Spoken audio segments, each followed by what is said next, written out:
You're on the rant couch where I rant about whatever my $15 a month plus patrons want me to rant about. You can get one of these by being one of those. This one's for Nico Randell, who says, I have 3 rant topics this month. You can focus on the most interesting one or talk briefly about all of them. For number 1, he has rant about Jim Sterling. How do you feel about the style of his videos and his personality? Well, I watched a lot of the Jimquisition up through a certain point back when I was uh, a really obsessive Yahtzee follower, particularly on The Escapist. I've always just watched his videos on the site, so I went and watched all of like Movie Bob and Jim's videos, and I think they're pretty okay. I mean, he usually is presenting like a single topic stance, usually something fairly agreeable. Like for instance, I remember his video about why probably the one that had the most impact on me is the one about like why AAA games need to not cost so much to make. How like there were these 3 games that Square Enix was reporting like disappointing sales figures on, even though they had sold like obscene amounts. And it was like, why are you making a game that costs so much that it needs to sell that much? Whereas Dark Souls is like selling 2 million and being considered an unbelievable success. For that company. So I thought that was a great video, but like in general, Jim's videos are just too long-winded. Like he repeats himself constantly, and his it's like he doesn't think about like cutting it down at all. He just reiterates the same point over and over and over again, really hammering it on, sometimes without even really changing up the language much.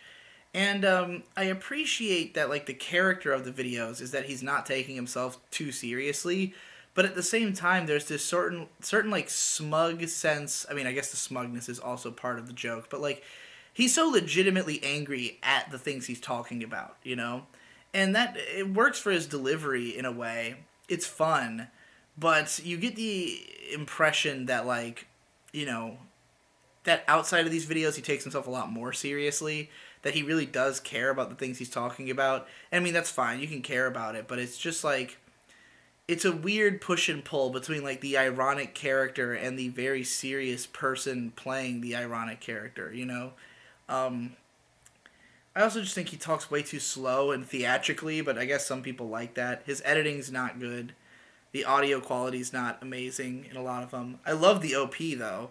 The original Born Different, Born Innocent. That song is great. And Stressed by Jim's Big Ego is also a great song. Um, his like other stuff that he does on YouTube, like, because the Jimquisition, even that show, which I think is good, it's fine, is too repetitive for me to watch. His regular videos where he's just like reviewing games in brief and stuff like that, not interesting to me at all. Like, not I did watch a fair amount of his like Steam reviews where he reviewed like shitty Steam games, but they weren't that funny. It was more just about like seeing what weird games exist, but usually the problems were kind of the same. So yeah, I don't know. Jim's all right. Rant about YouTube poops. Do you have any creators, effects, or videos that are your favorites? I honestly have not really dove into YouTube poop that deeply. Like I've seen a bunch of random poops over the years. Kajito Kun, who did over 9,000 fingers around my dick. He's probably like the YouTube pooper who I am the most familiar with. Who like I really watched all his stuff when it came out over and over again, memorized it, quote it. I still quote fingers around my dick to this day. So like yeah, I guess he would be my number one, and I'm a big fan of Emp Lemon, who doesn't really do YouTube poops anymore, but he works that into his videos.